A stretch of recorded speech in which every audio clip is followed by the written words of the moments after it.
sih. Jadi tipsnya menurut saya adalah kita harus lihat peluang kita di depan, lalu kita manfaatkan dengan fokus.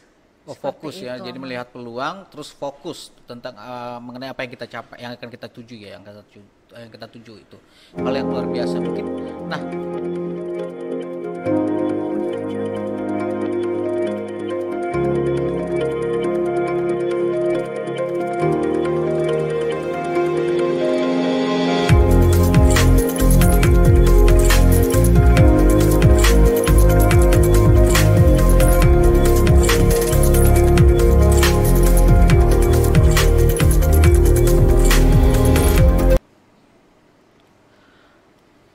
Shalom Horas, jemaat yang terkasih, kita jumpa lagi setelah sekian lama kami tidak hadir di channel YouTube HKBP Bumi Anggrek.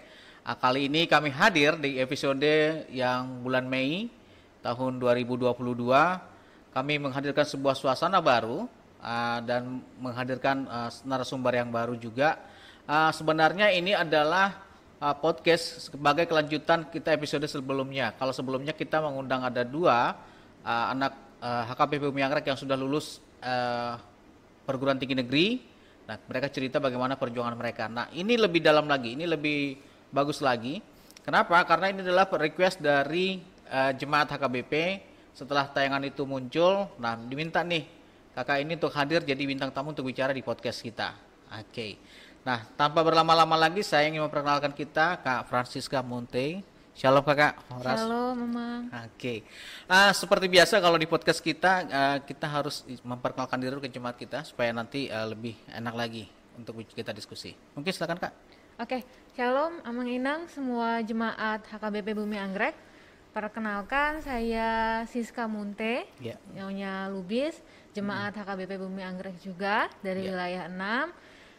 Sebelumnya terima kasih Amang dan juga tim podcast HKBP Bumi Anggrek yang sudah memberikan saya kesempatan untuk berbincang-bincang di podcast Bumi Anggrek ini. Ya, kita juga berterima kasih karena susah loh ngundang kakak ini, kita cari jadwalnya agak susah. Oke kak, ini kan sebenarnya kakak kami undang ini kan request nih dari penonton kita jemaat HKBP Bumi, jemaat Tuhan. Jadi dia ada yang menyampaikan ini dong, coba undang Kak Francisca supaya untuk sharing karena mereka melihat Kak Francisca itu berprestasi katanya gitu. Nah, menurut Kak Francisca sendiri prestasi itu apa sih sebenarnya? Oke, iya terima kasih sebelumnya ya Amang ya, ternyata saya dikenal juga ini. Jadi kalau menurut saya sebenarnya prestasi itu adalah suatu pencapaian ya Amang. Jadi kalau kita bilang prestasi berarti ada yang dicapai gitu, hasil yang kita upayakan lalu ada pencapaiannya. Mungkin seperti itu sih emang kalau prestasi itu. Iya, kan Kak Francisca kalau di informasi yang saya dengar kan yang kita lihat kan dalam usia muda sudah menjadi dosen katanya gitu. Menurut Kak Francisca itu sebuah prestasi bukan?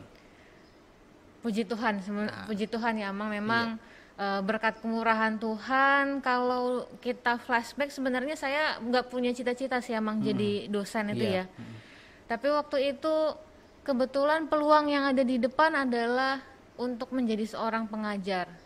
Nah, jadi sebenarnya kalau dibilang prestasikah di usia muda menjadi dosen, kita harus mensyukuri gitu apa yang ada di hadapan kita. Jadi ketika kita mensyukuri, kita jalani dengan usaha dan upaya tadi, ternyata memang Tuhan punya rancangannya sendiri. Jadi sebenarnya kalau dibilang tadi ya saat ini sudah menjadi dosen di usia muda, itu semua berkat kemurahan Tuhan sih emang. Amin. Memang begitu kalau bicara dengan orang berprestasi, low profile gitu.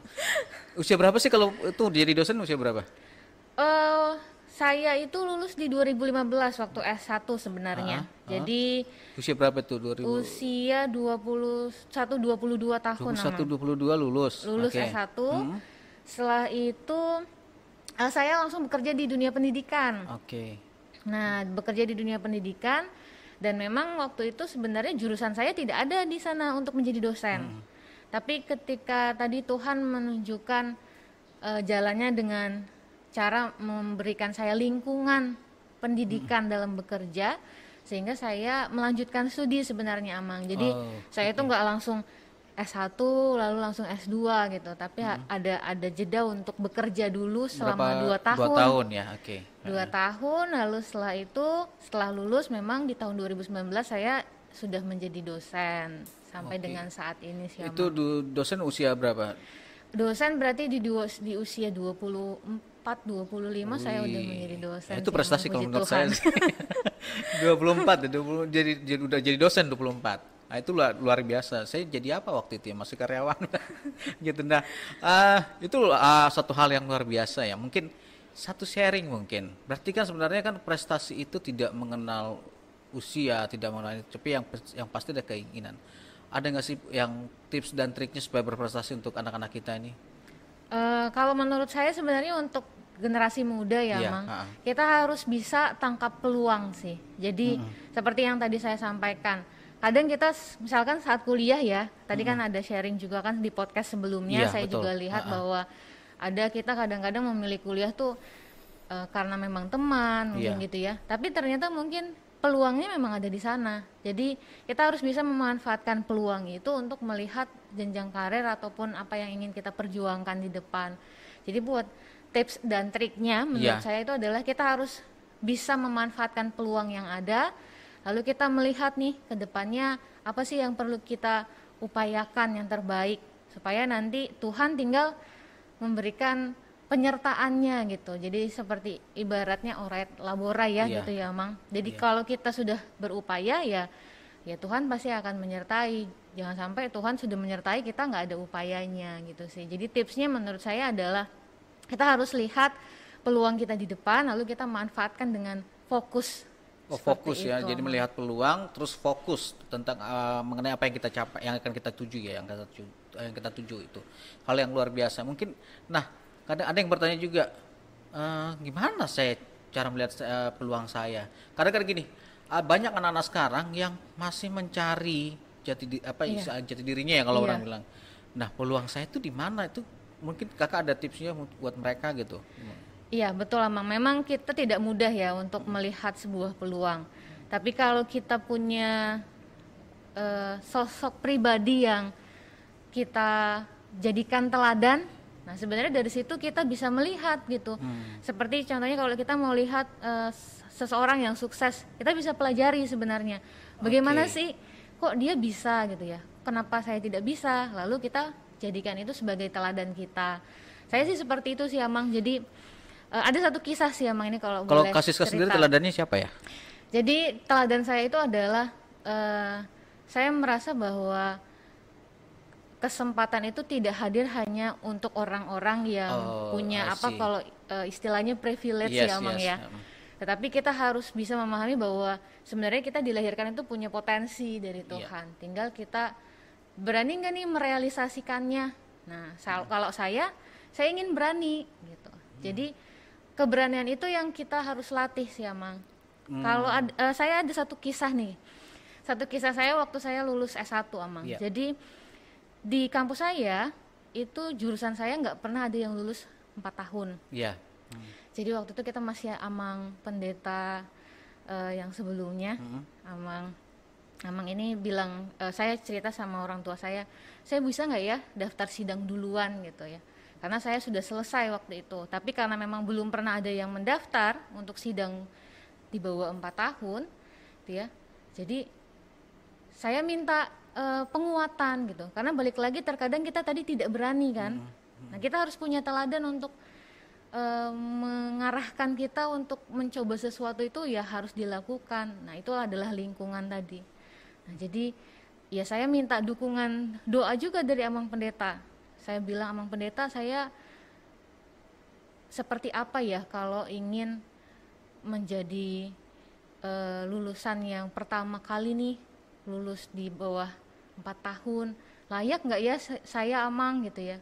Terus Amang bilang seperti ini, kamu tidak akan pernah mengetahui jawaban ketika kamu tidak berani untuk mencoba. Jadi coba saja, kalau memang ternyata gagal, setidaknya kamu tahu apa kegagalannya. Kalau ternyata tidak dicoba, maka penyesalan yang akan kita Iya, hadapi. Jadi itu sih menurut saya Amang. Ini luar biasa nih. Tadi awalnya low profile, tapi lama-lama kakak ini saya melihat emang layak sih jadi apa ya? Yang disampaikan oleh jemaat kita itu emang benar. Kalau bagi saya itu suatu prestasi ya, sidang di bawah 4 tahun itu luar biasa sebenarnya. Nah ini yang ini yang menarik nih juga nih untuk adik-adik kita lah yang ini ya, adik-adik kita di situ. Saya sebenarnya ngundang kakak juga sebagai ini mungkin jadi contoh juga buat mereka-mereka yang akan melanjutkan ke jenjang perguruan tinggi atau yang lebih tinggi lagi lah. Tapi saya penasaran juga tadi, kakak kan 4 tahun nih mau ini nih belum pernah di itu. Sorry, jurusan apa sih kak? Jurusannya fisika Amang. Fisika lagi. Fisika dia mau sidang 4 tahun ini jarang-jarang benar gitu. Oke. Saya jadi penasaran kakak belajarnya gimana sih sebenarnya? Mungkin cara belajarnya sama ya Amang ya, dengan teman-teman, dengan adik-adik yang lain juga. Tapi yang mungkin menurut saya berbeda itu adalah kita harus tekun dan giat sih Amang, sungguh-sungguh. Tekun dan giat sungguh-sungguh. Jadi kalau orang Batak itu kan ada tulang ya istilahnya ya. Jadi saya punya tulang ini berpesan kepada saya untuk menjadi seseorang itu tidak perlu tidak selalu hanya pintar, tetapi harus pintar-pintar katanya istilahnya. Jadi pintar-pintar ini berarti adalah ketekunan, sungguh-sungguh, iya. tidak menunda. Nah, ya itu yang paling susah tuh, tidak menunda. Tidak menunda. Iya, karena teman-teman saya banyak di multimedia tuh banyak sering menunda gitu. Tidak menunda ini memang yang perlu harus dilatih.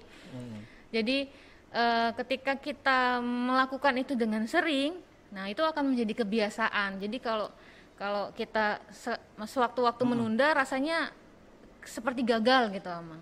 Gitu ya. Ya saya juga sering begitu sih, agak nantilah gitu kan, nanti gitu. Ya, ternyata itu sebuah kesalahan ya, tadi perlu dirubah mungkin ya, bahwa jangan sering menunda apa yang harus kita lakukan. Oke. Kalau sekarang kan zamannya anak muda kan banyak referensi multimedianya di mana-mana gitu kan. Dan terus mungkin mungkin banyak tantangan mereka yang saat ini gitu. Kalau menurut Kak Siska sendiri, tantangan terberat apa sih yang mereka hadapi saat ini untuk berprestasi gitu? Kalau menurut saya sih tantangan yang terbesar saat ini itu adalah jangan cepat puas gitu ya Mang. Jadi terkadang kita ini merasa, oh saya sudah lulus sekolah, oh masuk kuliah sudah. Gitu.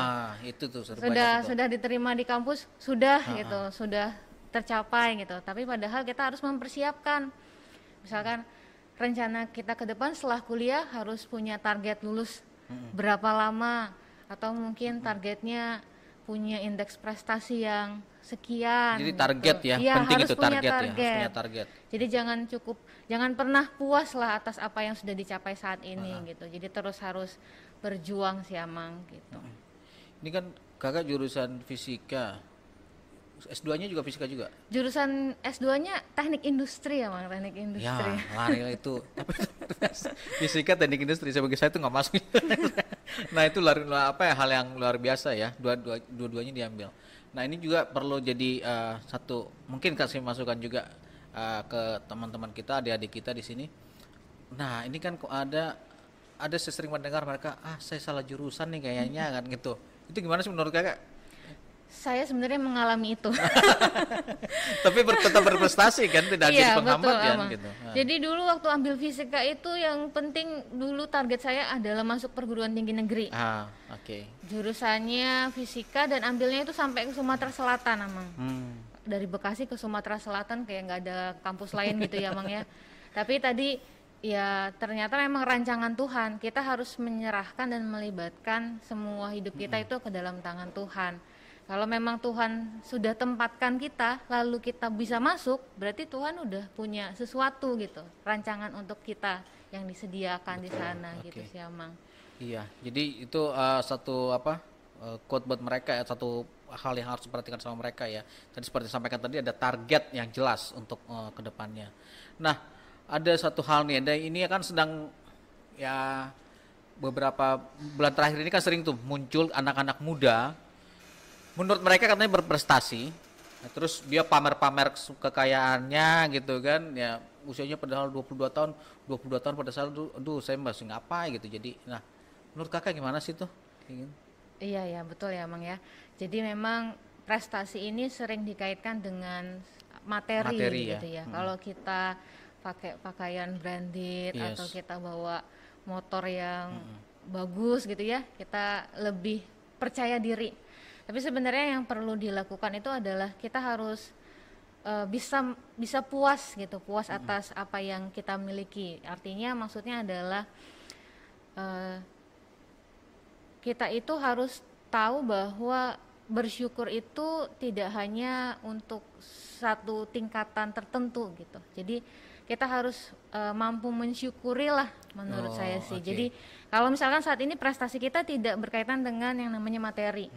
Tapi kita harus lihat bahwa Tuhan memberikan yang lain jadi bagi prestasinya kita. lebih luas ya persepsinya Iya, ya. persepsi prestasi itu bukan hanya misalkan kita juara, kita misalkan menang suatu perlombaan, tetapi ketika kita mengikuti kegiatan itu, kita itu juga melakukan sebuah upaya prestasi. Menurut saya sih gitu sih, emang berani mencoba tadi. Itu juga salah satu bentuk prestasi sih. Luar biasa. Nah, ini kan kakak mungkin ini pertanyaan penutup ya. Kakak kan udah lama nih jadi dosen nih. Ketemu banyak mahasiswa, banyak mahasiswi kan. Nah, banyak juga anak teman-teman kita nih akan melanjutkan perguruan tinggi, bahkan mungkin sudah di perguruan tinggi. Bagaimana sih cara mereka belajar yang tepat ya untuk mereka ya. Jadi supaya bisa seperti kakak lah. Kalau bisa 4 tahun udah sidang lah gitu kan. Jangan nunda-nunda seperti yang tadi gitu. Apa sih pesannya kak bisa? Pesan saya sih buat teman-teman ya, buat adik-adik juga, ketika kita ingin memulai sesuatu, kita harus tekankan bahwa apa yang harus kita lakukan itu memang untuk diri kita gitu. Jadi ketika kita pun nanti merasa gagal ataupun tadi ya mungkin salah jurusan, kita harus ingat lagi apa sih tujuan kita saat kita mau memulai gitu. Lalu yang berikutnya, yang kedua, kita harus punya yang namanya target sih, Amang. Target ya. Kalau saya pribadi tuh menjalani sesuatu tuh harus ada target. Oke. Jadi ketika kita punya target, kita tahu apa yang mau dicapai. Jadi fokus kita itu kelihatan gitu, Amang. Jadi nggak kiri kanan. Gimana nanti aja deh kan. Iya, mungkin saat ini gitu ya. Istilahnya lihat nanti aja deh. Nanti. Gitu ya. Padahal kita harus punya target tadi, dan yang berikutnya pastinya kita harus mendoakan sih apa yang kita lakukan gitu ya. Itu menurut saya sesuatu yang saya imani dan memang terjadi sih, Amang. Gak semua yang kita lakukan itu memang berhasil. Tapi ketika kita melakukan, kita itu tumbuh dan berkembang dengan iman kita. Jadi kita dipaksa untuk percaya bahwa Tuhan pasti menyertai, walaupun mungkin hasilnya saat ini gagal ataupun nanti berikutnya bisa berhasil gitu sih, Amang. Oke kakak, ini sebenarnya masih banyak hal nih yang bisa kita diskusikan ya, cuma waktu kita terbatas. Tapi saya banyak belajar hal nih dari sini nih, dari apa yang sampaikan tadi. Yang pasti kita harus punya target. Saya juga sebenarnya sekarang lagi mencoba dalam pekerjaan, dalam pelayanan juga saya coba. Saya punya target nih, kayak sekarang di multimedia podcastnya harus berapa, saya coba gitu. Dan saya yakin itu salah satu hal yang memotivasi kita ya untuk itu. Betul. Oke kakak, terima kasih banyak untuk waktunya untuk bisa sharing. Mungkin lain kali kita bisa undang lagi ya untuk hal yang berbeda gitu. Terima kasih. Jadi, ini ada supaya nanti kita lebih dalam lagi, supaya lebih banyak lagi hal-hal yang bisa kita sampaikan, sharing ke generasi-generasi yang di bawah kita. Oke, terima kasih. Tuhan berkati ya kak ya. Terima kasih, Amang. Terima kasih. Jemaat Tuhan yang terkasih, terima kasih sudah mengikuti podcast kita. Itu tadi dari diskusi kita dengan Kak Francis. Banyak sekali hal yang bisa kita pelajari dari. Yang pasti adalah yang saya dapat adalah untuk mencapai prestasi itu harus punya target yang jelas. Jangan menunda, jangan taruh aja, yang pasti doakan. Terima kasih untuk kesempatannya. Semoga kita bisa menjadikan semua yang kita diskusikan ini menjadi sebuah pelajaran baru dalam hidup kita, menjadi firman yang hidup. Tuhan berkati. Salam podcast dari HKBP Bumi Anggrek. Horas.